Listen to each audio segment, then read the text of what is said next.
청문 정국을 앞두고서 이처럼 여야 정치권의 전운이 고조되고 있는 가운데 어제 대통령실이요, 비공개 국무회의 내용을 외부에 언급했다. 그러면서 이 대통령과 충돌한 이준숙 방통위원장을 앞으로는 국무회의에서 배제하겠다.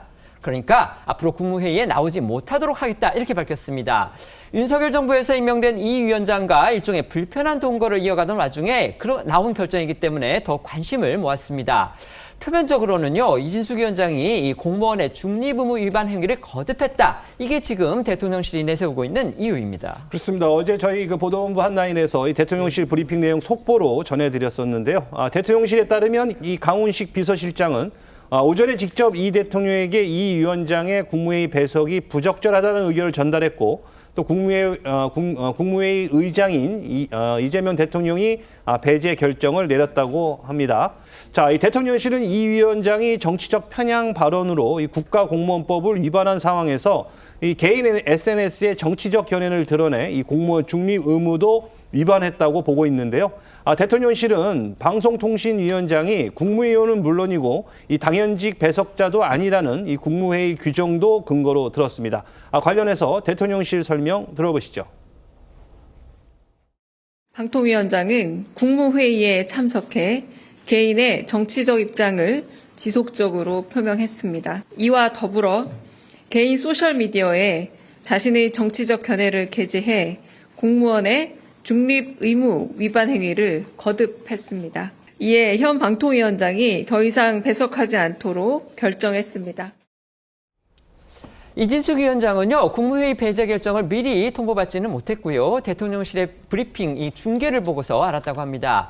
이 위원장은 대통령실 브리핑이 끝난 뒤에 직접 방통위 기자실에 내려와서 자신의 입장을 밝혔는데요. 여전히 강경했습니다. 네, 이진숙 위원장은 방통위 기자실을 직접 찾아서 이 대통령실의 결정이 개인적으로 많이 아쉽다고 밝혔습니다.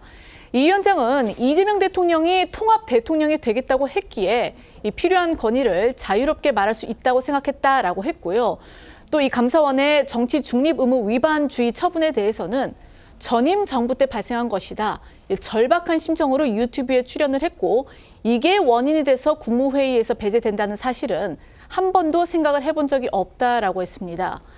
또 이 사퇴 없이 임기를 끝까지 마치겠다는 뜻도 분명히 했는데요. 이 위원장은 이 현행법상 임기는 내년 8월 24일까지라면서 이 남아있는 동안 최선을 다하겠다고 강조를 했습니다.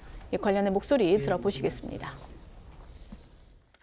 제 개인적으로는 상당히 아쉬움이 많습니다. 이재명 대통령께서 통합의 대통령이 되겠다라는 말씀을 하셨기 때문에 저는 물론 이제 전임 대통령에 의해서 임명된 방송통신위원장이지만 제가 필요한 발언, 필요한 건의 이런 것들을 자유스럽게 말씀을 드릴 수 있다고 생각을 했습니다. 하지만 대통령실의 결정이 나온 뒤에요, 여당에서는 이진숙 위원장을 향한 사퇴 공세 수위를 더욱 올리는 모습입니다.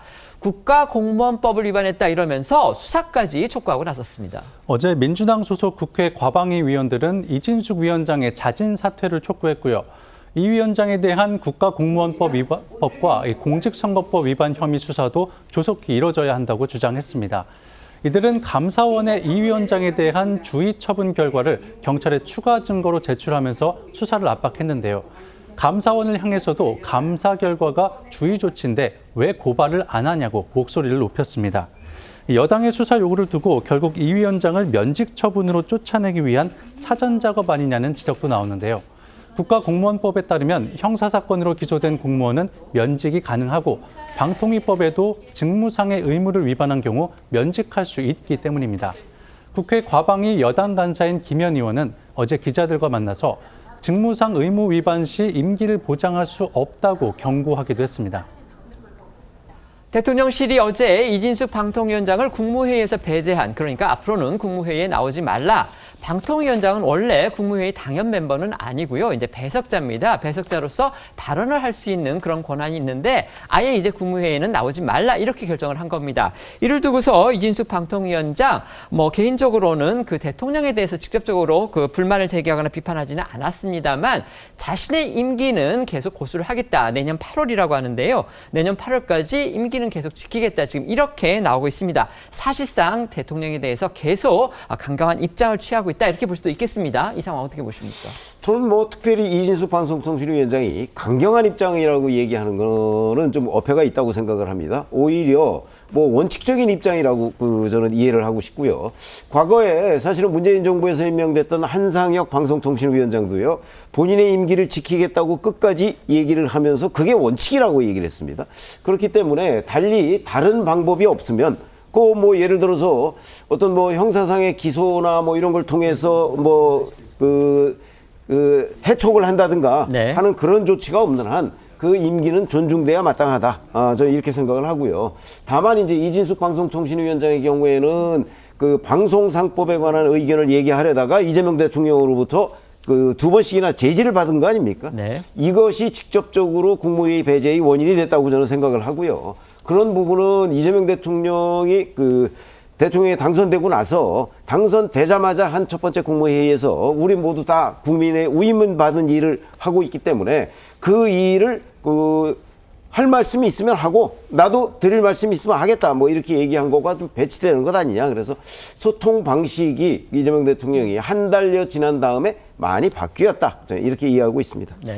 그러나 이제 여당 입장에서 봤을 때는요, 특히 이제 정치적인 중립성을 위반한 것으로 감사원으로부터 주의까지도 조치를 받은 상황이고, 뿐만 아니라 비공개인 국무회의에 와서 있었던 이야기들을 사실상 본인의 개인 정치에 활용한다라고 한다면 이것은 이진숙 방통위원장뿐만 아니라 참여하는 모든 국무위원들에게도 마찬가지 기준이 적용될 수 있다고 생각합니다. 당연히 공직 기강이 해이된다라는 부분을 대통령실에서는 문제 삼지 않을 수 없다라는 생각이 들고요. 그렇기 때문에 적절하게 잘못된 부분에 대해서는 지적을 할 수밖에 없는 입장이라는 점도 생각을 해야 될 것 같고, 김현 의원의 이야기처럼 임기가 보장된다 하더라도 직무가 위반되면, 의무를 위반하는 경우에는 임기가 보장된다 이런 이야기도 사실 원칙적으로 좀 어긋나는 것 아니냐, 이런 부분도 고민해야 될 것 같습니다.